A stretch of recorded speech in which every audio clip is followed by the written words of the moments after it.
भट्ट प्रभुपेश ईश्वर पुरुषोत्तमः आब्रह्म स्तम्भवृद्धाता सद्गुरु स्वां नमस्तुते।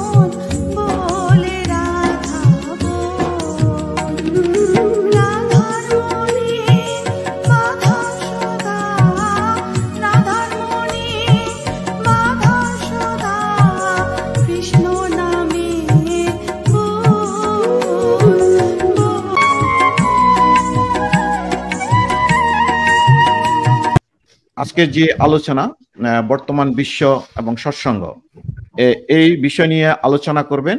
আমাদের সাথে যুক্ত আছেন সৎসঙ্গ এবং বর্তমান বিশ্ব আমাদের সবচেয়ে সবার প্রিয় শ্রী শ্রী ঠাকুরের লীলা পরিষদ শ্রদ্ধেয় শ্রী গৌর মজুমদারের প্রিয় সন্তান এই উপমহাদেশের প্রখ্যাত আলোচক এবং শ্রদ্ধেয় শ্রী প্রহ্লাদ মজুমদার দাদা।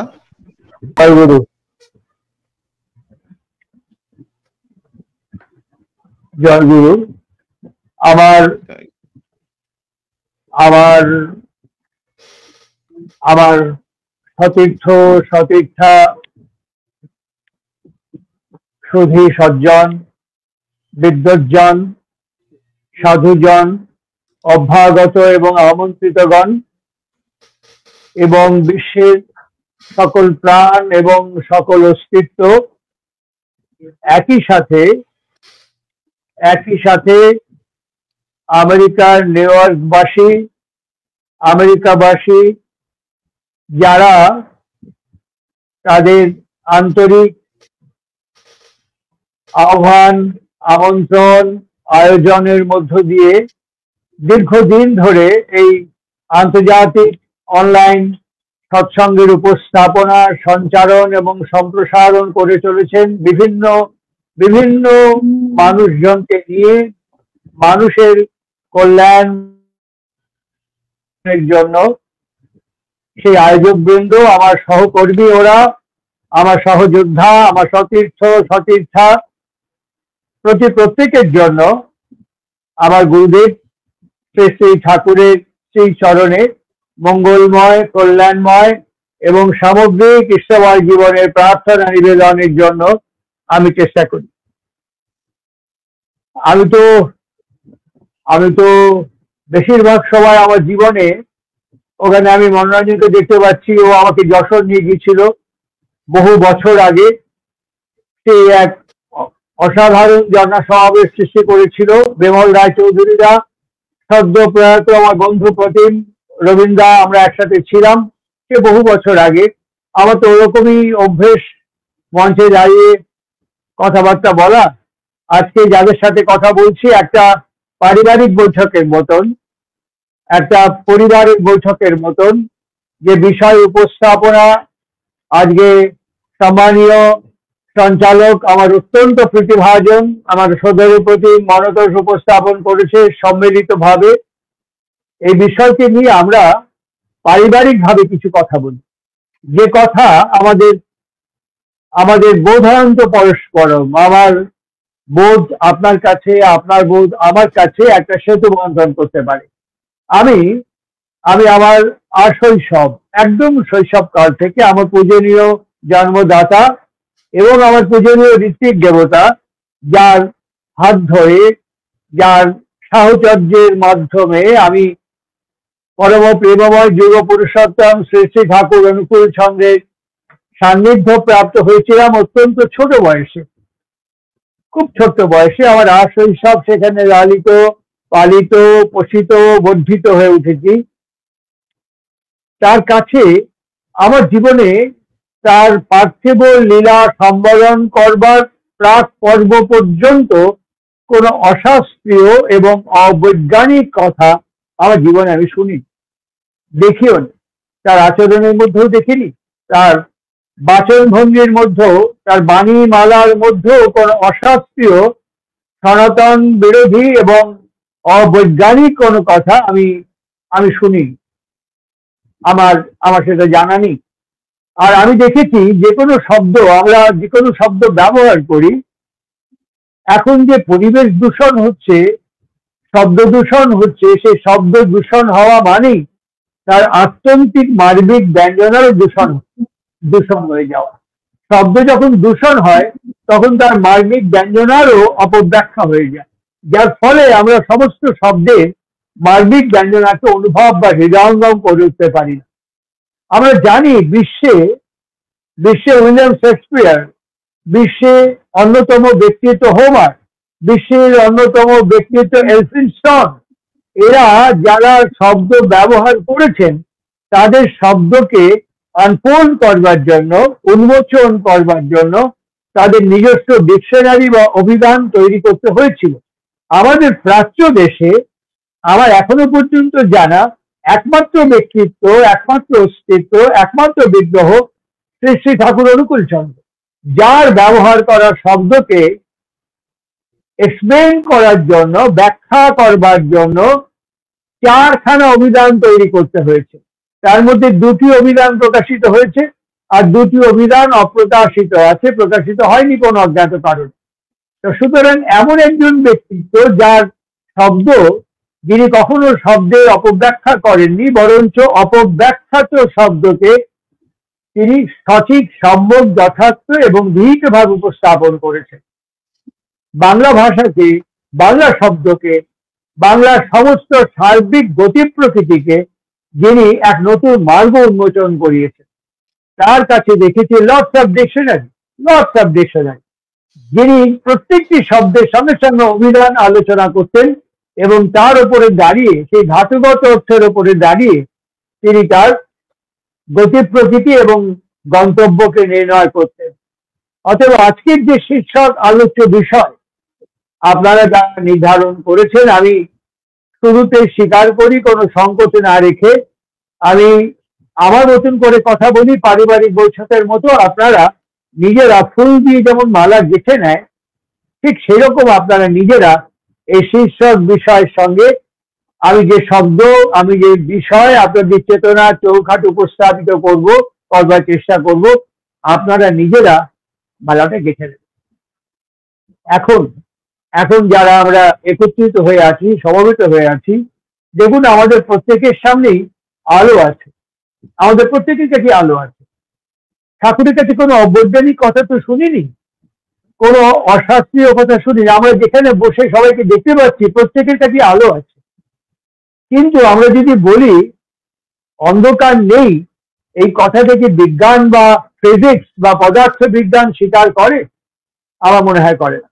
বিজ্ঞান এখানে কি বলবে? বিজ্ঞান এখানে বলবে এখানে আলো আছে, অন্ধকারের অনুপস্থিতি। আবার যেখানে অন্ধকার সেখানে আলোর অনুপস্থিতি। অন্ধকার নেই, আলো নেই, এ কথাটা বলা যাবে না, আছে।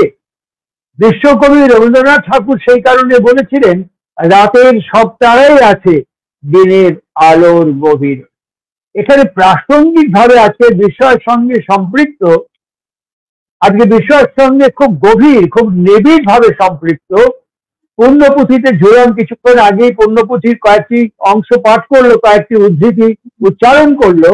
সেই পুণ্যপুঁথির মধ্যে একটি অধ্যায় প্রথমেই পরম প্রেমময় যোগ পুরুষোত্তম উচ্চারণ করছেন, তার 72 দিনের মহাভাব সমাধিস্থ যা রেকর্ডিং, তার মধ্যে তিনি উচ্চারণ করছেন, যখন ছিল না অস্তিত্ব ছিল, যখন ছিল না অস্তিত্ব ছিল, অর্থাৎ কিছুই ছিল না, সৃষ্টি ছিল না, আমাদের ইউনিভার্স ছিল না, বিশ্ব ছিল না, তখনও কিছু ছিল। এই কথাটা তিনি উচ্চারণ করছেন, যখন ছিল না অস্তিত্ব ছিল। তার পরের লাইনটা আমি আর বলছি না। তাহলে যখন আলো আছে, অন্ধকার নেই আমরা বলতে পারছি না, অন্ধকারের অনুপস্থিতি বলতে পারছি। যখন অন্ধকার আছে তখন আলো নেই বলতে পারছি না, বলছি আলোর অনুপস্থিতি।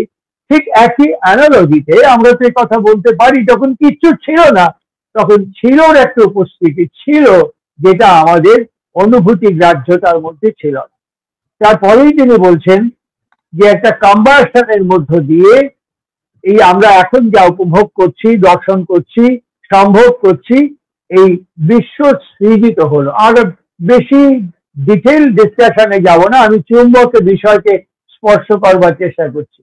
সুতরাং এই according to degree of vibration, আমি এখানে ঠাকুরের একটি বাণী গ্রন্থের নাম উল্লেখ করছি।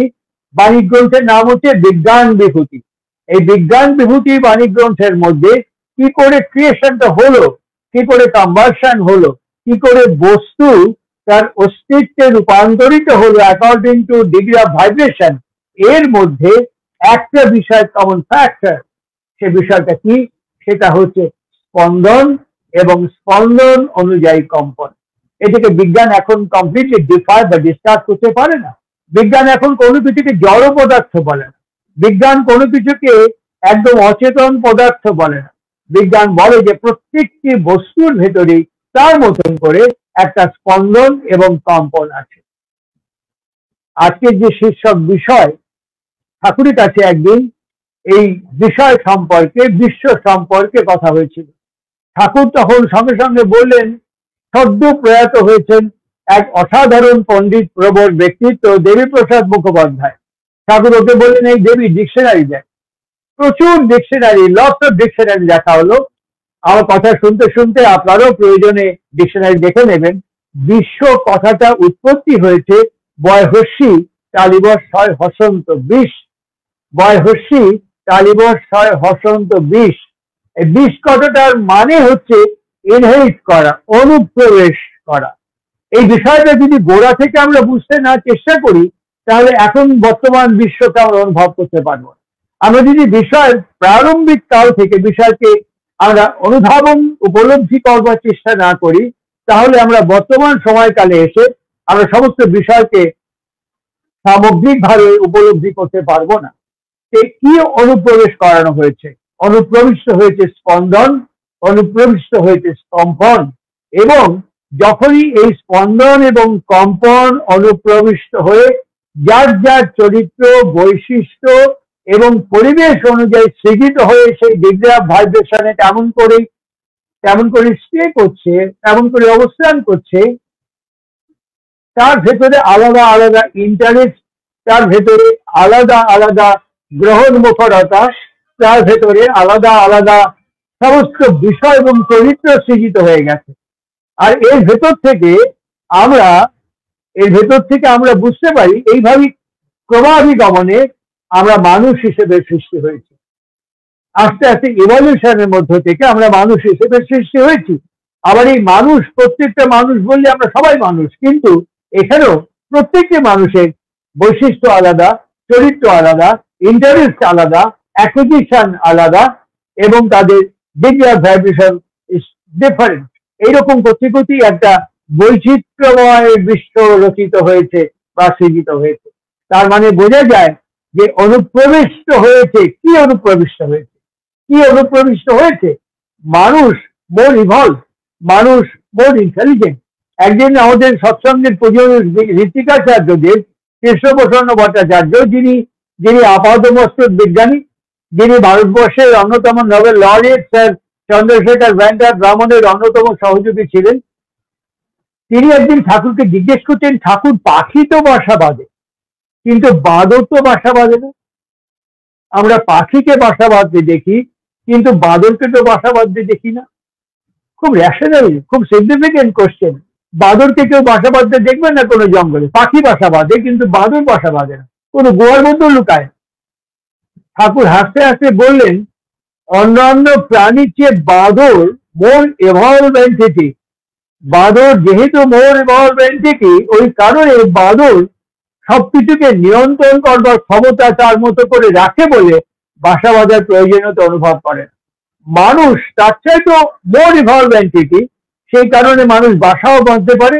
যেরকম কিছুক্ষণ আগে বললো, জঙ্গলে গিয়ে বাস করলে যদি শরীর সুস্থ থাকে, তাহলে সে সুখে থাকতে পারে। সুখকে সে ডিফারেন্সিয়েট করতে পারে, কখনো বস্তুর ভেতরে, কখনো বস্তু বাদ দিয়ে স্পিরিটের মধ্য দিয়ে। যে স্পিরিট থেকে আমরা তৈরি হয়েছি, যে স্পন্দন থেকে আমরা তৈরি হয়েছি, যে কম্পন থেকে আমি হয়ে আছি, শব্দ থেকে সৃজিত হয়েছি, এর ভেতরে মানুষ ইচ্ছে করলে সেই শব্দের স্পোরের মধ্যে গিয়ে নিজেকে সুখী মনে করতে পারে। আবার কোনো কোনো ব্যক্তি তার বস্তুগত অর্জন আহরণের মধ্যে সেই স্পোরের মধ্যে থেকে, বিষয়গত স্পোরের মধ্যে থেকে নিজেকে সুখী মনে করতে পারে। ফ্ল্যাকচুয়েবল, এটা ফ্ল্যাকচুয়েট করতে পারে। Man to man, character to character, according to characteristics এটা ভ্যারি করে, এটা ফ্ল্যাকচুয়েট করতে পারে। প্রশ্ন হলো, আজকে এই সত্যি কথাটা বলতে কোনো আপত্তি নেই, আজকে যখন অনলাইন সৎসঙ্গ করছি, যেখানে করছি নিউ ইয়র্ক সিটির সৎসঙ্গ থেকে আমেরিকার, এই কিছুদিন আগে আমেরিকার সেনেটে একটা গুরুত্বপূর্ণ তথ্য আমেরিকার স্বাস্থ্য সচিব ঘোষণা করেছে, বাধ্য হয়েছে বলতে। চীনে ইউহান প্রভিন্সে আমেরিকার বিনিয়োগে তার ল্যাবে আমরা কয়েক বছর আগে যাকে অতিক্রম করে আসলাম, কোভিড, এই কোভিড এর ভাইরাস নিয়ে গবেষণা হচ্ছিল এবং অল অফ এ সাডেন এটা অল ওভার ইউনিভার্স স্প্রেড করে যায় এবং তাতে কয়েক কোটি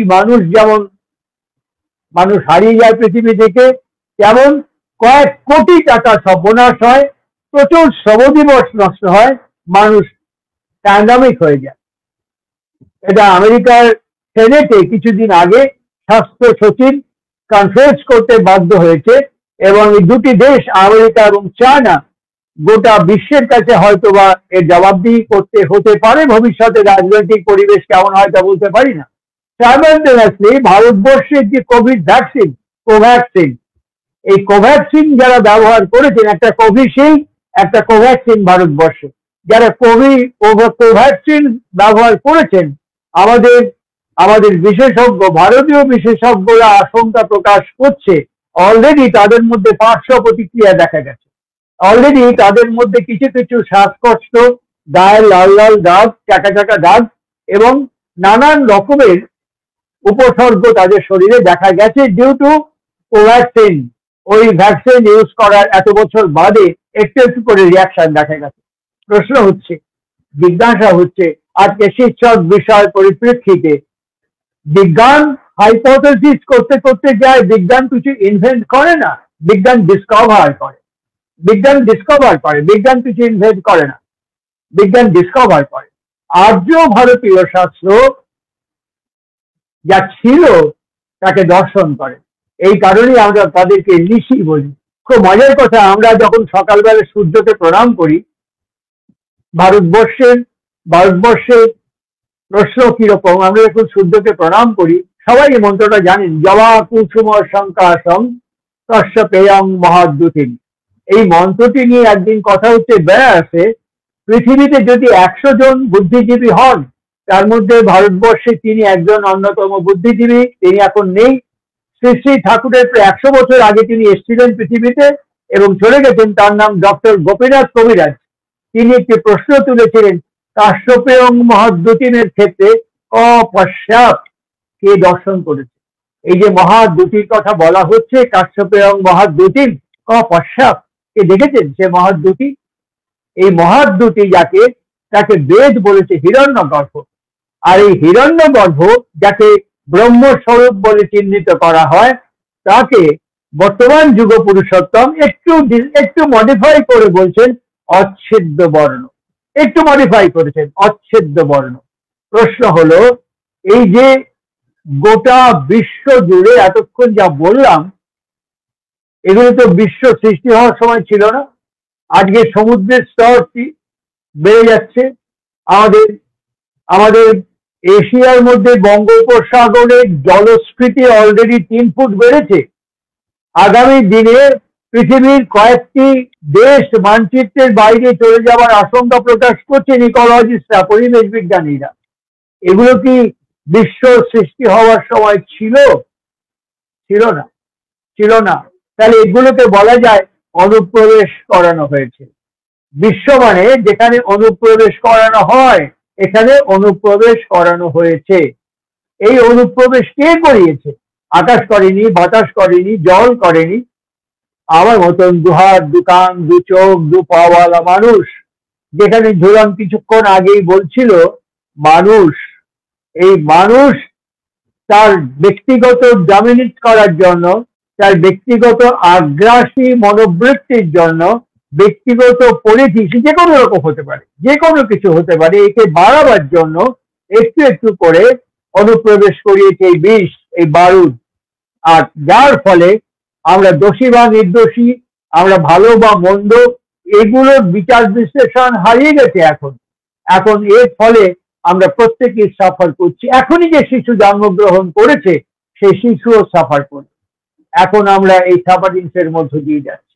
সেই কারণেই কালচক্র যখন বিবর্তনের মধ্য দিয়ে ক্রমাগতি প্রাপ্ত হয়, এই অরবিটাল চেঞ্জের মধ্যে কখনো কখনো এমনতর ব্যক্তিত্বের অবতরণ অবশ্যম্ভাবী হয়ে পড়ে, এমনতর অস্তিত্বের প্রাসঙ্গিক প্রয়োজনীয়তা অবশ্যম্ভাবী হয়ে পড়ে।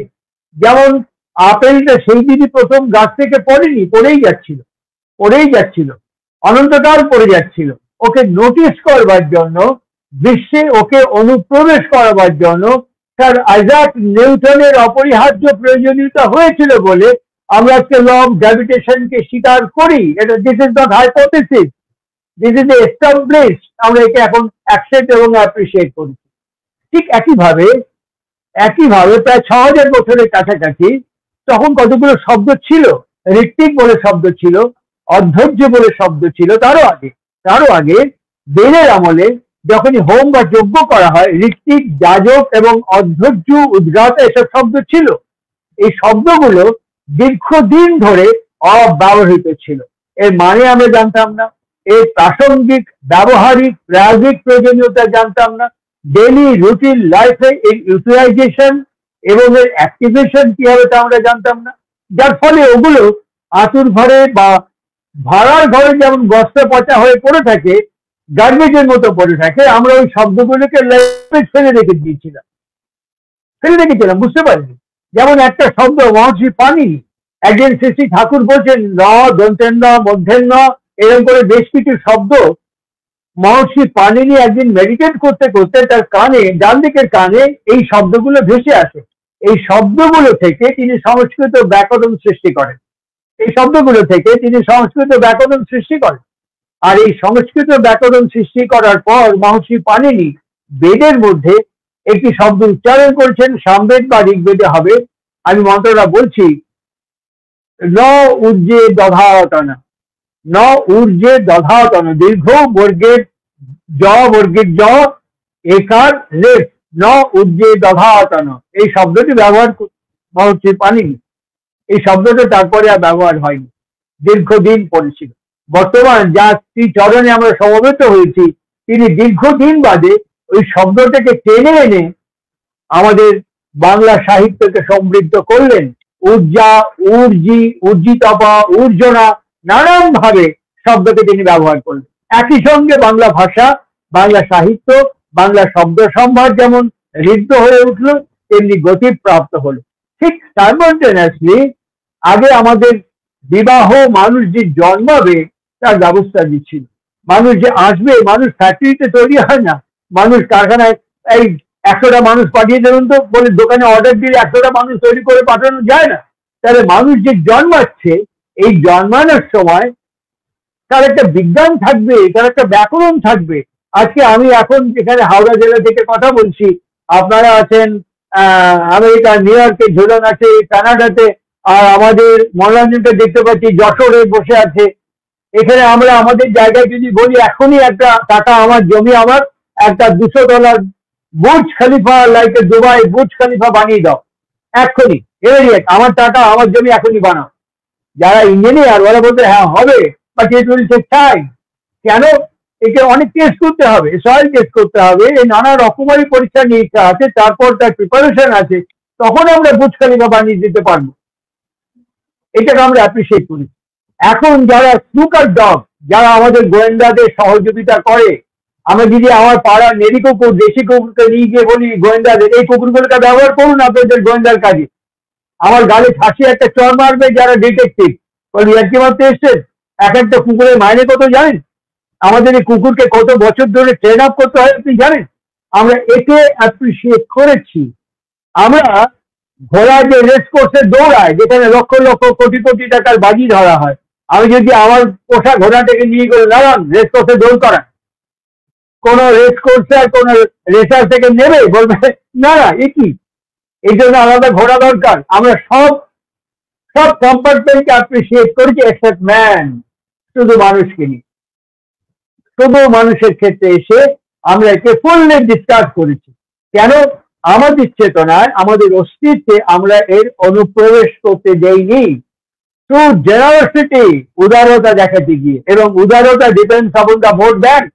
আমার ভারতবর্ষে এখন ভোট চলছে, ইলেকশন চলছে, এই ভোটের দিকে তাকিয়ে, জনগণ সমর্থনের দিকে তাকিয়ে আমরা বিজ্ঞানকেও আমাদের চেতনায়, জীবনে, ব্যবহারিক প্রায়োগিকতায় অনুপ্রবেশ করতে দিচ্ছি না।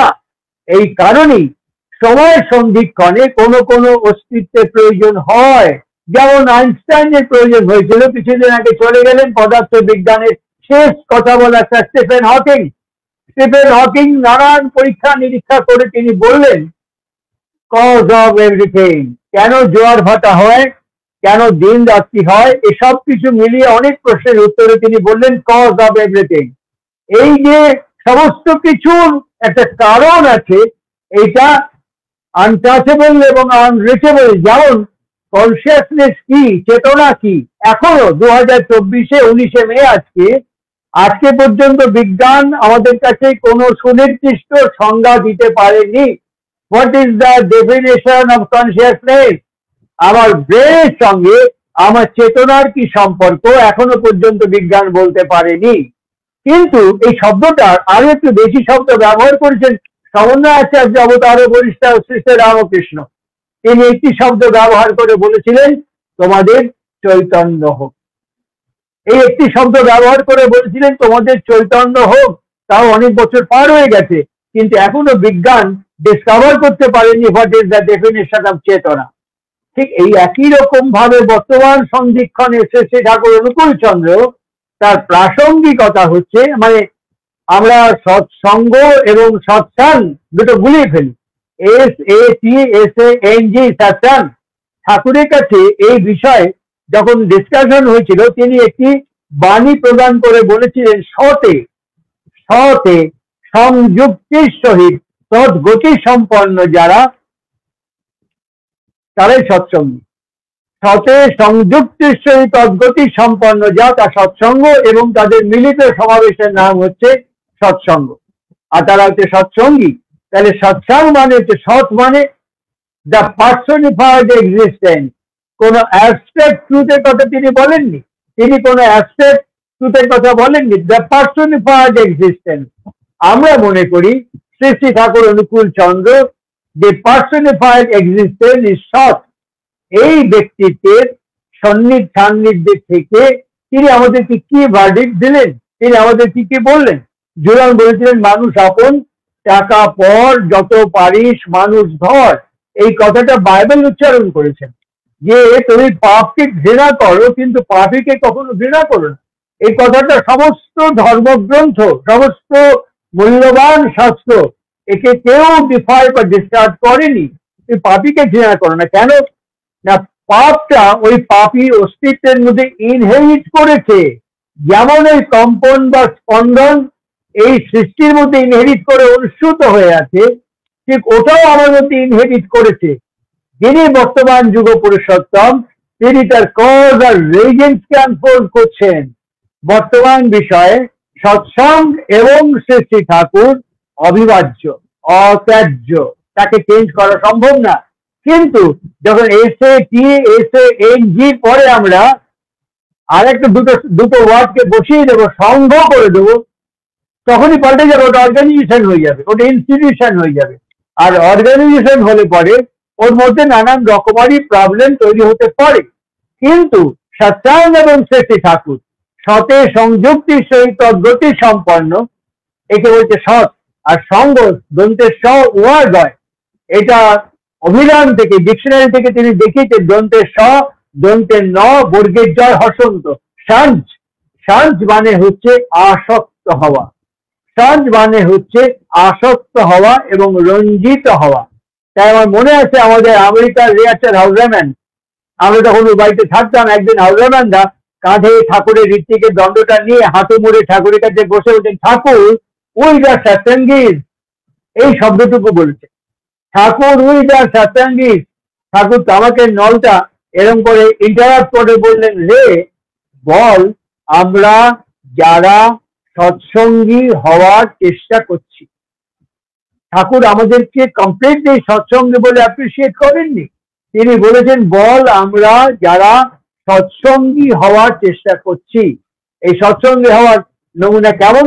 এই কারণেই তার মাধুর্যমণ্ডিত লীলায়িত জীবনটি অবলোকন, পর্যবেক্ষণ, আস্বাদন না করলে আমরা বুঝতে পারবো না। ঠাকুরের কনিষ্ঠ পুত্র ঝুলানের বাড়িতে রাত্রিবাস করেছে, ঝুলানের কাছে থেকেছে, ঝুলান অনেকবার তাকে নিয়ে গেছেন আমেরিকায়। সেই কনিষ্ঠ আত্মীয় পূজ্যপাদ কাজলদা তখন ন্যাশনাল মেডিকেল কলেজ কলকাতায় MBBS করছেন। তো ওনার যখন অর্থোপেডিক পরীক্ষা হবে, অর্থোপেডিক পরীক্ষার ভাইবা হবে, সেই সময় ওনার যিনি প্রফেসর ছিলেন ডক্টর দেবেন Ghosh, head of the department of orthopaedic, তিনি সজনীকান্ত দাসের লেখা শনিবারের চিঠিতে, যে সজনীকান্ত দাস জীবনে কখনো কোনোদিন কোনো সময় শ্রী শ্রী ঠাকুরকে সন্দর্শন করেননি, যিনি কখনো জীবনে ঠাকুরের লিখিত বা কথিত একখানা বইয়ের পাতা উল্টে দেখেননি, যিনি কখনো হিমায়তপুর আসেননি, কলকাতায় বসে তিনি প্রত্যেক শনিবারের চিঠিতে শ্রী শ্রী ঠাকুরের গোষ্ঠীর পিণ্ডি চটকানো লেখা লিখতেন এবং বলতে কোনো বাধা নেই, হট কেকের মতো বিক্রি হতো। আর এই কাগজ পাবনা হিমায়তপুরে, পাবনাতে এবং হিমায়তপুরে যিনি বিক্রি করতেন, যে হকার, যে সেলসম্যান, তার নাম হচ্ছে রাধিকানাথ রাহা। তিনি ঠাকুরের মন্ত্র শিষ্য ছিলেন। একটা পাবনায় একটা বাড়িতে কাগজ হট কেকের মতো বিক্রি হতো পাবনায়। যখন বিক্রি করছেন তখন একজন যিনি কাগজটা কিনলেন তিনি বললেন, এই রাধিকা তুই তোর এত পাপ বাড়াচ্ছিস কেন? তিনি বলেন, কিসে পাপ? বল, তুই যে কাগজ বিক্রি করিস, সেই কাগজের মধ্যে তোর গরুর নিন্দে থাকে, তুই সারা গরু নিন্দে বাড়ি বাড়ি ছড়াই দিচ্ছিস, এইসব পাপ কাজ, এটা কি ভালো করতেছিস নাকি? তখন তার মনে সংশয় ঢুকলো, সাধারণ মানুষ এই শব্দটা অনুপ্রবিষ্ট হলো কোথায়? রাধিকানাথ রাহার শরীরের মধ্যে এই শব্দটা অনুপ্রবিষ্ট হলো, হয়ে হুইল করলো, রিয়াক্ট করলো as per the terms, condition, law of the physiology and anatomical system. এটা হুইল করতে লাগলো। সে সাইকেল করে হিমায়তপুর আসলো পাবনা থেকে। পাবনা থেকে হিমায়তপুর আসার পর শ্রী শ্রী ঠাকুরের, ক্যারে রাধিকা কি খবর? সাইকেলটা বকুল গাছে হেলান দিয়ে প্রণাম করে বলছে, আমি যে মহা পাপ করেছি ঠাকুর, এর থেকে আমার মুক্তির উপায় কি? ঠাকুর কানে হাত দিয়ে বলেন, কি পাপ করেছিস? বলে, এই কাগজ বিক্রি করে সংসার চালাই, আর হট কেকের মতো বিক্রি হয় কাগজ, আর আমি এখানে কাগজ দিলাম, সে করছে এর মধ্যে নাকি আপনার নিন্দা গালিগালাজ করতে, আমি তো লেখাপড়া জানি না, আমি তো বিক্রি করি, তা আপনার নিন্দা যে বাড়ি বাড়ি ছড়াই দিচ্ছে, এটা আমার পাপ হবে না? ঠাকুর হাসলেন, হেসে বললেন, কয় কবে বিক্রি করেছিস? বললেন, 150-200 কবে বিক্রি হয়ে গেছে। বাজার কেমন? বলে, খুব গরম, খুব গরম, এখন আনলে এখন আবার বিক্রি হবে 150-200 কপি। ঠাকুর হাসতে হাসতে বলছে, আরো 200 কপি নিয়ে বিক্রি করছে, আরো 200 কপি ছড়াই দে। তখন রাধিকানাথরা হাত জোর করে বলছে, আপনার নিন্দে। ঠাকুর হাসতে হাসতে বলছে, আমি কই কি, শালা এপালেই হোক আর ওপালেই হোক আমারই তো নাম করতেছে, শালা এপালেই হোক বা ওপালেই হোক, এটা আমারই নাম করতেছে। এদিকে ঠাকুর প্রথম বললেন, না, আমরা হিরণ্যকশিপুর সময়, হিরণ্যকশিপু অসম্ভব বিষ্ণু বিদ্বেষী, অসম্ভব বিষ্ণু বিদ্বেষী। যখন নারদ তার সহধর্মিনী কয়াধুকে সৎ নাম দীক্ষা দিলেন, তখন কয়াধু ওই নেগেটিভ পোল, ওই নেগেটিভ এনার্জি হিরণ্যকশিপু, ওটা কিন্তু কয়াধুর এম্বডিমেন্টের মধ্যে অনুপ্রবিষ্ট হয়নি। কয়াধু এই নেগেটিভ পোল থেকে পজিটিভ এনার্জিকে আর্ন করেছে। কয়াধু কি ভাবছে? কয়াধু ভাবছে, আমি যার দীক্ষা গ্রহণ করেছি বিষ্ণু, আমার স্বামী ক্রমাগত বিষ্ণু নাম উচ্চারণ করছে। কিরকম? বিষ্ণু পূজা নিষিদ্ধ, বিষ্ণুর আরাধনা নিষিদ্ধ, বিষ্ণুর ফটো রাখা নিষিদ্ধ, বিষ্ণু তপস্যা নিষিদ্ধ, ক্রমাগত বিষ্ণু বিষ্ণু বিষ্ণু বিষ্ণু করে যাচ্ছে। যাই হোক, এপালেই হোক আর ওপালেই হোক, শ্রী শ্রী ঠাকুর বর্তমান যুগ সন্ধিক্ষণে বলেন, সারা রাধিকা ও তো আমারই নাম করতেছে, নিন্দাই করুক আর প্রশংসাই করুক, আমাকে নিয়েই তো ব্যস্ত। ও তো পরোক্ষে আমারই ধ্যান করছে, ও তো পরোক্ষে আমারই যজন করছে, ও তো পরোক্ষে আমারই নাম করছে। সুতরাং এই যে পজিটিভিটি, এটা কে দেখাতে পারে? চার্লস বলেছিলেন, উইলিয়াম চার্লস বলেছিলেন যে সার্ভাইভাল অফ দ্য ফিটেস্ট, যে ফিটেস্ট সে সার্ভাইভ করবে, যে আনফিট সে সার্ভাইভ করতে পারবে না। গোটা বিশ্ব জুড়ে এখনো দেখতে পাই শক্তিশালী পশু দুর্বল পশুকে শিকার করে, ধনাঢ্য মানুষ এক্সপার্ট করে কাকে? কমজোরি নরবরে মানুষকে। দুর্বল মানুষ চিরকাল রোগে শোকে যন্ত্রণায় ভোগে, আর যে ফিটেস্ট সে ডমিনেট করে, যে ফিটেস্ট সে সার্ভাইভ করে। তাই বলেছিলেন সার্ভাইভাল অফ দ্য ফিটেস্ট। আপনাদের বুঝতে কোনো অসুবিধা হয় না। সৃষ্টি ঠাকুর অনুকূল চন্দ্র বর্তমান সময় সন্ধিক্ষণে দ্য ফিটেস্ট এন্টিটি এম্বডিমেন্ট, যাকে নিয়ে গোটা বিশ্ব নেগেটিভ ও পজিটিভ তোলপাড় হচ্ছে। যেমন হিরণ্যকশিপুর সময়ে তোলপাড় হয়েছিল, যেমন সমগ্র হস্তিনাপুর এবং সমগ্র শিশুপাল, নরক, জরাসন্ধ, মগধ পর্যন্ত স্বয়ং পুরুষোত্তম শ্রীকৃষ্ণকে নিয়ে তোলপাড় হয়েছিল। এপালে এবং ওপালে নেগেটিভিটি নিয়ে তোলপাড় হয়েছিল। এবং ইন্দ্রপ্রস্থের সময় সর্বজন সমক্ষে শিশুপাল শ্রীকৃষ্ণকে অশ্রাব্য অশ্লীল ভাষায় গালিগালাজ করে যাচ্ছেন। শ্রীকৃষ্ণ দাঁড়িয়ে আছেন। সহ্য করতে পারে কে? যে শক্তিশালী। দুর্বল সহ্য করতে পারে না। যে শক্তিশালী সে সহ্য করতে পারে। এবার ফিরবো সেই শক্তিশালী অস্তিত্বের চেহারা, চিহ্ন, চরিত্র, ব্যবহার, বাক্য, আচরণ, কর্ম কেমন, এটি যদি আমরা সাইমultaneously না দেখি তাহলে এটা মেজার করতে পারবো না। এই ভাবটিকে রাধিকা স্টুডিওর অনুপ্রবিষ্ট হলো। ঠাকুর যখন বললেন আরো 200 কপি নিয়ে বিক্রি করে দে, রাধিকা নিশ্চিন্ত আরো 200 কপি বিক্রি করলো। তারপরেই বলছেন তোর তো লাভ হয়েছে। বললে হ্যাঁ, ওই তো জীবন যশ আর বৃদ্ধি, এই হলো সারা মোক্ষম কথা, এটা ইস্তেমাল করা লাগে। ঠিক একইভাবে এইটা উনি ইনহেরিট করিয়েছিলেন রাধিকা তার এম্বডিমেন্টের মধ্যে। সাইমultaneously আমরা ফিরবো সৃষ্টি ঠাকুরের প্রাণলাল একটা জীবনের ঘটনায়। যখন তার কনিষ্ঠ আত্মীয় পূজ্যবাদ কাজলদা ভাইবা পরীক্ষা দিতে গেছেন, স্যার দেবেন ঘোষ, আমি ওকে দেখেছি, দেবেন ঘোষকে আমি দেখেছি, কাজলদার সাথে গিয়েই দেখেছি। স্যার দেবেন ঘোষ ওই সজনীকান্ত দাসের লেখা পড়ে পড়ে, জেনে জেনে, শুনে শুনে, না মিলিয়ে, না বুঝে, না অনুভব করে, না উপলব্ধি করে, ঠাকুর ওই কারণেই তার নিজে হাতে লেখা বইটার মধ্যে একটা খুব গুরুত্বপূর্ণ কথা লিখেছেন, অনুভূতির দ্বারা যা জানা যায়, অনুভূতির দ্বারা যা জানা যায় তাকেই একমাত্র তিনি জ্ঞান বলেছেন। আর কাউকে জ্ঞান বলেননি। আমি ডক্টরেট করেছি, ডিফিল করেছি, এমফিল করেছি, পিএইচডি করেছি, একে তিনি জ্ঞান বলেননি। একে তিনি লিটারেশন বলেছেন, লিটারেশন বলেছেন। এটা এডুকেশন বলেননি। এডুকেশন তাকেই বলেছে যে আমি ফিল করেছি, যে আমি অনুভব করেছি।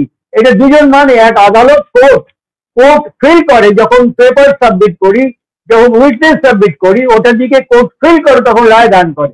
আর সায়েন্টিস্ট ওরা ফিল করে যখন, তখন ওরা এক্সপোজ করে, নট বিফোর দ্যাট।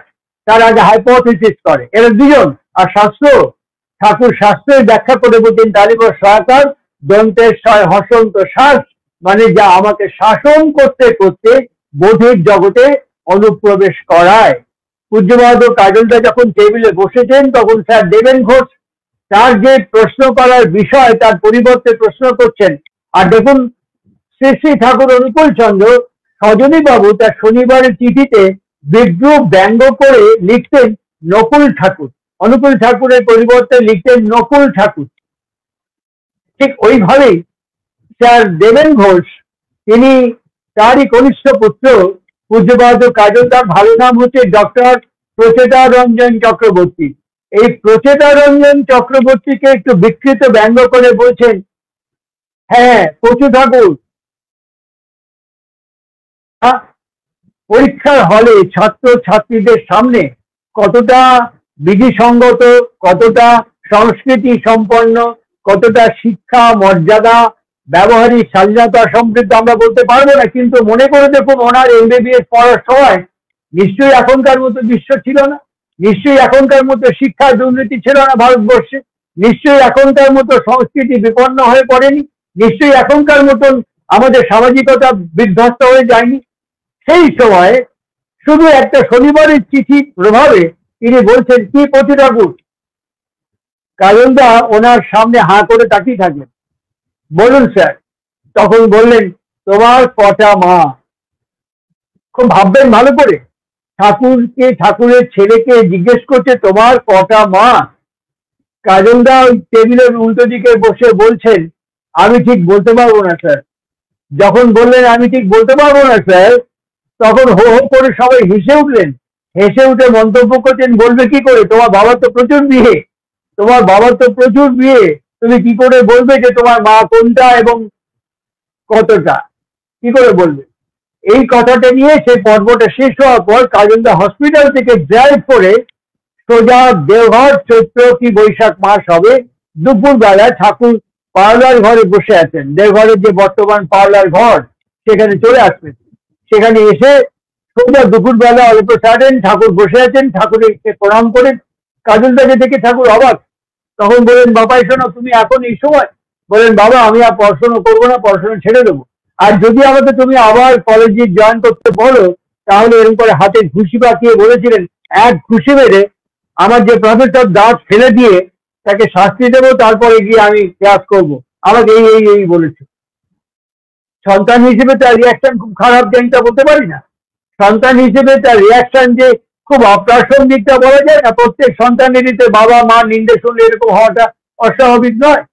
ঠিক এরকম যখন বললেন, ঠাকুরের রিয়াকশন দেখুন। একটা এই বাবা ছেলের কথোপকথনের মধ্যে পেছন দিকে একটা ঠক ঠক ঠক ঠক করে শব্দ হচ্ছে অনেকক্ষণ থেকে। ঠাকুর কিছুক্ষণ শব্দটা শুনে বললেন, বাবাই শোনে, একটা শব্দ হচ্ছে, শুনতে পাচ্ছ? বলেন, হ্যাঁ। দেখে আসো তো শব্দটা কোন থেকে আসতেছে। উনি বললেন, একদম ঘুরতে ঘুরতে পার্লারের পেছন দিকে এরকম মোটা একটা বড় গাছ, আম গাছ, আমি জানি না এখন আছে কিনা, গোড়াটা বাঁধানো ছিল, মোটা একটা বড় আম গাছ। ওই আম গাছের কাছে গিয়ে দেখছেন, আম গাছের বুকের ওপরে একটা কাঠঠোকরা পাখি বসে অনেকটা গর্ত করে নিয়েছে ভেতরটা, এতখানি হোল হয়ে গেছে, ভেতরটা এতখানি গর্ত করে ফেলেছে, ওইখানে পাখিটা বসবে, থাকবে। তো ওইরকম একটি অবস্থায় তিনি দেখে এসে ঠাকুরকে বলছেন, বাবা তোমার এই ঘরের পেছনে, পার্লারের পেছনে একটা কাঠঠোকরা পাখি বসে ওই গাছের গায়ে অনেকটা গর্ত করে থাকবে বোধহয়, ওই জন্য গর্ত করেছে। ঠাকুর তার ছেলেকে জিজ্ঞেস করছেন, তোমাদের বিজ্ঞান কি কয়, গাছের নাকি প্রাণ আছে? বলে, হ্যাঁ আছে তো। তা এই যে নোট দিয়ে এরকম করে বুকের মধ্যে খামচায় ধরে বসেছে, গাছের লাগতিছে না? কাজলদা কিছুক্ষণ চুপ করে থেকে বলেন, হ্যাঁ লাগছে তো। এই যে ঠোঁট দিয়ে ক্রমাগত ঠোক্কর দিচ্ছে বুকের মধ্যে, তোমার বুকে যদি কেউ ওরকম করে ঠোকরায়, আমার বুকে যদি ঠোকরায়, লাগবে না? বলে, হ্যাঁ লাগবে তো। তাহলে গাছের লাগতিছে না? কাজলদা কিছুক্ষণ থেকে বলে, হ্যাঁ লাগছে তো। দেখে আসে তো গাছের তো অনেক ডালপালা, এক বাড়ি দিয়ে পাখিটার মেরে ফেলাইছি কিনা, তারাই দিচ্ছি কিনা, সরাই দিচ্ছি কিনা, দেখে আসো তো। কাজলদা বলছে, না সরাইনি। ঠাকুরের দুটো হাত একটু ঝুঁকে তার ছেলের দিকে তাকিয়ে বলছেন, দেখো দেখি, শালা একটা গাছের যদি এত সহনশীলতা, এত ক্ষমা, এত ধৈর্য, এত স্থৈর্য থাকে, আর তুমি যা সওয়াল, তুমি যদি এতটুক নিন্দা মন্দ হজম করে সয়ে বয়ে না নিবে পারো, তাহলে কেমবা হবি না। আমি কই কি, এমন সেবা ওই মাস্টারের দিবা যে সেবার বাণে তোমার কাছে একদিন নত হতে বাধ্য হবে। তোমার ব্যবহার আচরণই তার অমন্তর অবস্থায় নিয়ে যেতে পারবেন। সঙ্গে সঙ্গে তিনি ব্যাক করলেন, এবং আমি পরবর্তীকালে দেখেছি ওই স্যার দেবেন ঘোষ হসপিটালের সিঁড়িতে নামতে গিয়ে অ্যান্টেরিয়র রিজিয়নে পাটা মচকে গিয়ে একটা ফ্র্যাকচার হয়েছিল। এবং কাজলদাকে দেখেছি নিজে ব্যক্তিগতভাবে ওই প্রফেসরকে যে সেবা পরিচর্যা দিয়েছেন, ওই প্রফেসর নিজে আমার সামনে, আমি তো উইটনেস, কাজলদাকে বলেছেন, তুমি আমার ছাত্র, আমি তোমার শিক্ষক, কিন্তু আমি তোমার কাছে ক্ষমা চাইছি। এই ক্ষমা মানে ঠাকুর বলেছেন সহ্য করা, ক্ষম মানে সহ্য করা। শ্রী মা সারদা বলেছেন, যে সয় সে রয়। এখনকার এই বিশ্বে এর অভাব দেখা দিচ্ছে। কেন, কি কারণে দেখা দিচ্ছে? এখন রাজনৈতিক দিক থেকে আমাদের অভাব দেখা দিচ্ছে, অসহিষ্ণুতা দেখা দিচ্ছে, অর্থনৈতিক দিক থেকে দেখা দিচ্ছে। কেন দেখা দিচ্ছে, কি কারণে দেখা দিচ্ছে? দেখা দিচ্ছে আমরা যারা জন্মাই, মানুষ যখন জন্মায়, মানুষের ভেতরে সেই প্রপারলি ঠিক অ্যাসিমিলেশন হচ্ছে না, যাকে আমরা বলি কম্প্যাটেবিলিটি। এই কম্প্যাটেবিলিটি না হওয়ার কারণে আমাদের ভেতরে অসহিষ্ণুতা এবং অধৈর্য এবং অস্থিরতা দেখা দিচ্ছে। কেন? এর ঠিক অনুপ্রবেশ করানো সম্ভবপর হচ্ছে না। তাই সৎসঙ্গের পক্ষ থেকে শ্রী শ্রী ঠাকুর অনুকূল চন্দ্র এই বার্তাই বর্তমান বিশ্বের কাছে দিচ্ছেন। আরেকটি কথা বলবো, সে কথাটি হচ্ছে, বিশ্বকবি রবীন্দ্রনাথ ঠাকুরকে কোনো এক বিদেশি সাংবাদিক জিজ্ঞেস করেছিলেন, কবিগুরু, আপনাকে যদি জিজ্ঞেস করা হয় একটা ওয়ার্ডে উত্তর দেবেন, অনলি ওয়ান ওয়ার্ড, আপনার জীবনের সবচেয়ে বড় দোষ কি, আপনার জীবনে সবচেয়ে বড় গুণ কি, অনলি ওয়ান ওয়ার্ড, একটা ওয়ার্ডের মধ্যে উত্তর দেবেন। রবীন্দ্রনাথ যতটুকু সময় নিয়েছিল তথ্য এবং ইতিহাস থেকে খুঁজে পাওয়া যায় 40 থেকে 45 মিনিট সময় নিয়েছিলেন এবং তিনি বলেছিলেন ইনকনসিস্টেন্সি, ইনকনসিস্টেন্সি, যার বাংলা করলে দাঁড়ায় অসঙ্গতি। ঠিক একইভাবে শ্রী ঠাকুর অনুকূল চন্দ্রকে জিজ্ঞেস করা হয়েছিল, আপনার এই সৎসঙ্গ মুভমেন্ট, আপনার এই সৎসঙ্গ আন্দোলন, আপনাকে যদি জিজ্ঞেস করা হয় একটা ওয়ার্ডের মধ্যে আপনার উত্তর দিন, আপনার সৎসঙ্গ আন্দোলনের উদ্দেশ্য কি? শ্রী ঠাকুর সঙ্গে সঙ্গে বলেছিলেন বি কনসেন্ট্রিক, সঙ্গে সঙ্গে বলেছিলেন বি কনসেন্ট্রিক। সৎসঙ্গের সমস্ত দর্শনকে মন্থন এবং গ্রহণ করলে পরে, সমস্ত বাণী গ্রন্থ বাণী মালাকে পরিক্রমা করলে পরে এই একটি মাত্র শব্দ বেরিয়ে আসে, বি কনসেন্ট্রিক, তুমি সুকেন্দ্রিক হও।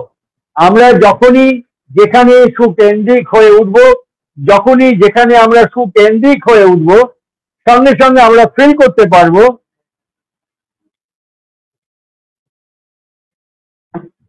সঙ্গে ভাই ফেলো জানো দি ফেলো সঙ্গে সঙ্গে আমরা ফিল করতে পারবো, যখনই সুকেন্দ্রিক হয়ে উঠবো তখনই আমার এক্সট্রিনসিক এনার্জি, আমার কম্পার্টমেন্টাল এনার্জি ধীরে ধীরে ধীরে ধীরে এক পঙ্ক্তিভুক্ত হয়ে একটা ম্যাগনেটিক ফোর্স এবং এনার্জি এবং স্ট্রেংথ আমার মধ্যে তৈরি করবে। ঠাকুর চেয়েছিলেন এর সঙ্গে সঙ্গে কম্প্যাটেবল ম্যারেজ।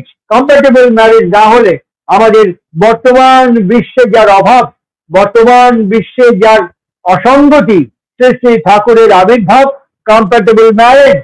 এই কম্প্যাটেবল ম্যারেজের মধ্য দিয়ে, কম্প্যাটেবল ম্যারেজ কাকে বলে আগেই বললাম, এসব ব্যাপারে আমরা কম্প্যাটেবিলিটিকে অ্যাকসেপ্ট এবং অ্যাপ্রিসিয়েট করি, অ্যাকসেপ্ট মানুষ এই ক্ষেত্রে এসব করতে পারিনি। এই জন্য যে বোঝা জানা, ঠাকুর বলেছিলেন শোনা, জানা, দেখা এবং বোঝা এর মিলিত সমাবেশকে বোধ বলা হয়। আর এই বোধকে ইনক্রিজ করতে সহযোগিতা করে এডুকেশন।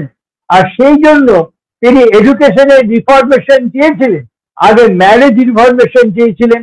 সৎসঙ্গের বক্তব্য বিশ্বের কাছে ফার্স্ট ম্যারেজ রিফর্ম করতে হবে, কম্প্যাটেবল ম্যারেজে আমাদের যেতে হবে। সেকেন্ডলি আমাদের এডুকেশন রিফর্ম করতে হবে। এডুকেশন রিফর্ম, H2O জল এটুকু জানলে হবে না, H2O জল জানলে হবে না। পুকুরের জল, নর্দমার জল, ডোবার জল, কুয়োর জল, সমুদ্রের জল, নদীর জল, অনেকগুলো জল। সুতরাং এই প্রত্যেকটি জলের প্রপার্টি এবং ক্যারেক্টারিস্টিক্স এক নয়। আজকে অ্যান্টিবায়োটিকের কথা বললে অ্যান্টিবায়োটিক কখনো কখনো কারো কারো অ্যালার্জি সৃষ্টি করে। সুতরাং শুধু যারা বিশেষজ্ঞ, যারা মাইক্রোবায়োলজিস্ট, যারা ইন্টারনাল মেডিসিন সম্পর্কে ওয়াকিবহাল, তারা সেই ব্যবস্থা অনুযায়ী ড্রাগ চুজ করেন। ঠিক একইভাবে মানুষ সব সমান বললে পরে হবে না। মানুষের মধ্যে এবি ও বলে আমরা 4টি গ্রুপ ভাগ করে দিয়েছি রক্তের ক্ষেত্রে। এই মানুষের সমগ্র বিষয়কে ভালো করে বোঝা এবং এই কম্প্যাটেবিলিটি কেমন করে সম্ভবপর, এই অনুযায়ী ক্যাটাগরিক্যাল আমাদের সিদ্ধান্ত নিয়ে এডুকেশনকেও তেমনতর করতে হবে। একে তিনি জানা এবং শিক্ষা বলেছেন। মজার কথা, ঠাকুরের ছোট ছেলে কাজলদা যখন পরীক্ষা দিতে যাচ্ছেন প্রণাম করলেন, ঠাকুর একবারও বললেন তুমি পাস করো। আমরা সব বাবা মা বলি পাস করো, ভালো নম্বর পাও। ঠাকুর একবারও বলেননি। ঠাকুর বলেছিলেন তুমি পাস করো, আমি চাই না। তুমি কি চাও? আমি চাই তুমি বোঝো। এই বোঝাটা আমাদের অস্তিত্বে ইনহেরিট করুক, এইটাই শ্রী ঠাকুর বা সৎসঙ্গ বর্তমান বিশ্বের কাছে এই বার্তা দিতে চায়। আর এই বার্তা দিতে চাওয়ার ভেতরে আমরা যারা দীক্ষিত হয়েছি, আমরা যারা সৎসঙ্গী হওয়ার সাধনা, তপস্যা এবং চেষ্টা করে চলেছি, আমাদের প্রত্যেকের আচরণ মর্নিং টিল নাইট, আমাদের খাওয়া, করণ, পরিচ্ছদ, ব্যবহার, ভাষা, আমাদের হাত নাড়া, পা নাড়া, প্রত্যেকটা বিষয় যেন ঠাকুরকে রিপ্রেজেন্ট করে, ঠাকুরকে প্রকাশ করে। যেন আমার সামনে যে থাকবে, পাশে যে থাকবে, সে যেন আমাকে দেখে ঠাকুরকে ফিল করতে পারে। আর প্রথমেই মনোদোষ একটি কথা উপস্থাপন করেছিল, আজকে যিনি সম্মানীয় সঞ্চালক, এই আমার ঠাকুর অনলাইন সঞ্চালনা করছে প্রথম থেকে। মনোদোষ কিছু কিছু ব্যক্তি বা প্রতিষ্ঠান সম্পর্কে বা চ্যানেল সম্পর্কে যারা বর্তমানে শ্রী শ্রী ঠাকুর অনুকূল চন্দ্রকে নানান ভাবে নিন্দা মন্দ গালি গালাজ করে যাচ্ছেন, নানান দিক নিয়ে যারা নেগেটিভ বার্তা পৌঁছে দেওয়ার চেষ্টা করছেন এবং সৎসঙ্গকে অসম্মানিত, অপমানিত, অবদলিত করার চেষ্টা করছেন, তাদের উদ্দেশ্যে আমার একটি বার্তা যে আমি যদি মনে করি আমার যিনি গুরু, আমার যে পথ, আমার যে মত, এটা যদি সদ্বৈব আমি সিনসিয়ারলি অ্যাকসেপ্ট অ্যাপ্রিসিয়েট করে তাতে মেডিটেট করি, আমি যদি তাকে সর্বত প্রকারে অনুসরণ এবং অনুশীলন এবং অভ্যাস করে চলি, তাহলে তো আমার ভেতর দিয়ে তারই প্রকাশ ও অনতা প্রদীপ্ত হয়ে উঠবে আমার পরিবেশের মধ্যে।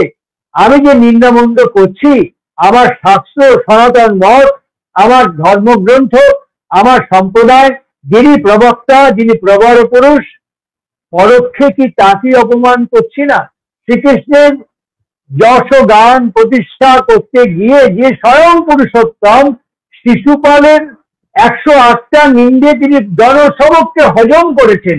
আমার সামনে একটা লিভিং এম্বডিমেন্ট, পরমত সহিষ্ণুতা লিভিং এম্বডিমেন্ট, তাকে ধ্যান করতে করতে আমার যদি এইটুকু সহিষ্ণুতা আমার ভেতরে প্রকাশিত না হয়, আমি যদি অনুকূল ঠাকুরকে নিন্দামন্দ করতে থাকি, তাকে কি শ্রীকৃষ্ণের প্রতিষ্ঠা করছি না আরো বেশি অপ্রতিষ্ঠা করছি?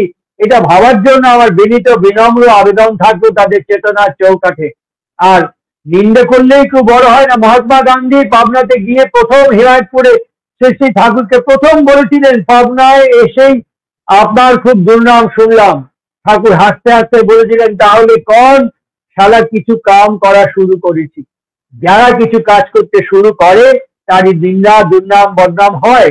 আর দুর্নাম বদনাম তাদেরই হয় যারা ক্রমান্বয়ে মানুষের মনকে জয় করার মহা মিছিলে এগিয়ে যেতে থাকে। দুর্নাম, ভয়, ভীতি তাদেরকে নিয়েই হয় যারা বিশ্ব জুড়ে অসংখ্য মানুষকে জয় করতে করতে এগিয়ে যায়। দুর্নাম বদনাম তাদেরই হয় যারা মানুষকে ঝুলন যখন বললো মানুষ আপন টাকা পর, মানুষ কাতারে কাতারে তার সান্নিধ্যে সন্নিধানে সামিপ্যের জন্য ভিক্ষার মতন দীক্ষাকে গ্রহণ করে, তাদেরই দুর্নাম একটু হওয়া উচিত। যখন আমার পুঁজি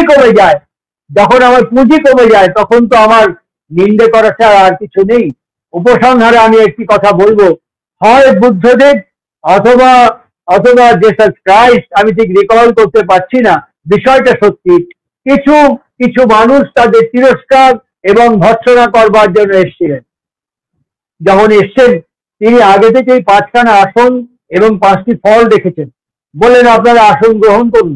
বললেন না না, আমরা আসন গ্রহণ করতে আসিনি। তবে কেন এসছেন? আপনাকে তিরস্কার এবং ভর্ৎসনা করতে এসেছি। তাহলে করুন। তিরস্কার এবং ভর্ৎসনা করে গেল প্রাণ ভরে। বললেন আমি কিছু ফল এনেছি আপনার জন্য, আপনারা কিছু ফল নিন। বললো না না, আমরা আপনাকে তিরস্কার এবং ভর্ৎসনা করলাম, কোনো ফল আমরা গ্রহণ করব না। তখন বলেছিলেন এই ফলগুলো আমি কি করবো? আপনার ফল আপনার কাছে রেখে দিন। তাহলে আমরা যদি বলি আমাদের পুরুষোত্তম ওইভাবে গ্রহণ করতে শিখিয়েছেন, ধারণ পালন পোষণ পরিচর্যায় উদ্বোধনের মার্গ উন্মোচন করেছেন।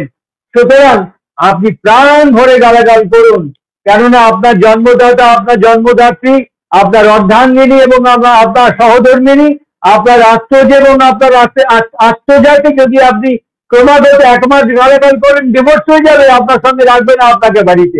আমরা অপেক্ষা করবো আপনার জন্য, অনন্তকাল অপেক্ষা করবো। প্রাণ ভরে আমাদেরকে আপনি গালাগাল করুন, করতে করতে আপনি পরিতৃপ্ত হন, সেটি আমাদের একমাত্র কাম্য।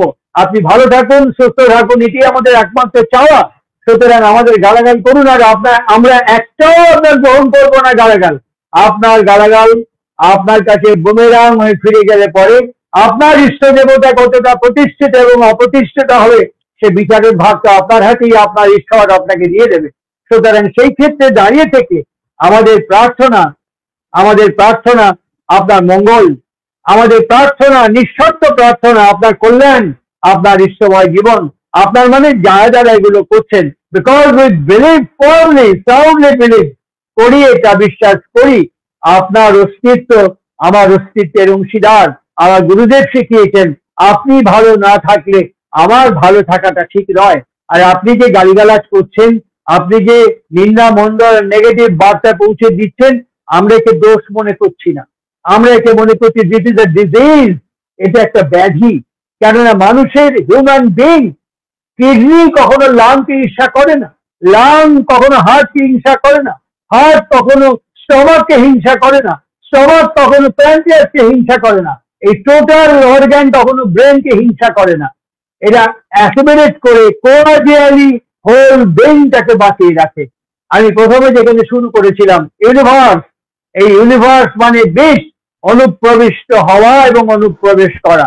তাহলে আমি দীক্ষা গ্রহণ করবার পর যে মেডিটেশন আমি করছি, যে যে শব্দ আমার ভেতরে অনুপ্রবিষ্ট করাচ্ছি, সেই অনুপ্রবেশ আমাকে কোথায় নিয়ে যাচ্ছে, কোন মার্গে নিয়ে যাচ্ছে, কেমন অবস্থায় আমাকে পরিণত করে তুলছে, এটি আমার গুরুর প্রকাশ, গুরুর চিহ্ন, গুরুর আমার সমস্ত গুরুকে, আমার সমস্ত বিষয়কে প্রকাশিত করবার ক্ষেত্র। আজকের এই পর্বে দাঁড়িয়ে থেকে এই শীর্ষক বিষয়ের উপরে, এর সাথে রিলেটেড এগ্রিকালচার, এর সাথে রিলেটেড ইন্ডাস্ট্রি, এর সাথে রিলেটেড হেলথ, ওয়েলথ, সিকিউরিটি, অসংখ্য বিষয় এর সাথে সম্পৃক্ত হয়ে আছে। সুতরাং আজকে এই সংক্ষিপ্ত পরিসরে আমি এই বিষয়ের উপরে সামান্য আলোচনা করলাম। আপনারা নিজেরা মালা গেঁথে নেবেন। ভালো থাকবেন সবাই। জয় গুরু, বন্দে পুরুষোত্তম। আপনাদের প্রত্যেকের ইষ্টময় জীবন প্রার্থনার চেষ্টা করি এবং একই সঙ্গে এই বর্তমান বিশ্বের যে চেহারা, যে বারুদের গন্ধ ছড়িয়ে যাচ্ছে ইসরায়েল থেকে প্যালেস্টাইন, ইউক্রেন, রাশিয়া, এই সর্বত্র এবং উত্তর কোরিয়া যেভাবে মিসাইল এক্সপেরিমেন্ট করছে, আমাদের ঘাড়ের কাছে যেমন পাকিস্তান তার নিঃশ্বাস ফেলছে, সাইমultaneously চায়না যেমন তিব্বতের উপরে হানা দেওয়ার প্রস্তুতি নিচ্ছে, এই বিষাক্ত বারুদের গন্ধ ভরা বাতাবরণে আমি উচ্চারণ করি আমাদের ভারতীয় আর্য ঋষিবাদের সেই মন্ত্র, ওম মধুবাতা হৃতায়তে মধুষ্করন্তি সিন্ধব মধীর্ণ শান্তশোধি মধুনক্তা মুতোষকা। ওম মধুমাত পার্থিব রজঃ মধুগৌরস্তূন প্রীত মধুমন্ন বনস্পতি মধুমাংস্তু সূর্যঃ মধিগাবো ভবন্তু না। ওম মধু, ওম মধু, ওম মধু। একই সাথে বিশ্বের যারা নিন্দা করছেন, যারা নিন্দা গ্রহণ করছেন, যারা বাস করছেন, তাদের ভেতরে অনুপ্রবিষ্ট হোক সেই পরম শান্তির বার্তা। ওম কষ্টা সত্য মরানাং মনহিষ্টা মৎসন্ধষ্টঃ ধীরাচিরা রোজে বসু। ওম অভিশোনা সখী নামবৃতা জরিত্রিনাম শতন ভবাসুতিভিঃ। ওম গৌ শান্তিঃ অনন্তরিক্ষং শান্তিঃ আপয়ঃ শান্তিঃ ঔষধায় শান্তিঃ সর্বরোগায় শান্তিঃ সর্বগৃহায় শান্তিঃ ব্রহ্ম শান্তিঃ কাম শান্তিরেধি। ওম শান্তিঃ, ওম শান্তিঃ, ওম শান্তিঃ। গতির্ভর্তা প্রভুপেষ্টা ঈশ্বরা, ভর্তা প্রভুপেষ্টা ঈশ্বরা পুরুষোত্তমঃ আব্রহ্ম স্তম্ভবৃদ্ধাতা সদ্গুরু স্বাং নমস্তুতে। সবাই ভালো থাকবেন। প্রত্যেককে আমার আন্তরিক, অমলিন, অকৃত্রিম, অকপট, আনন্দিত জয়গুরু, ভালোবাসা, অভিনন্দন, শুভেচ্ছা। সবাই ভালো থাকবেন, সবাই ভালো থাকবেন। জোরান ভালো থেকো। জয় গুরু দাদা, জয় গুরু। জয় গুরু, জয় গুরু। অসাধারণ।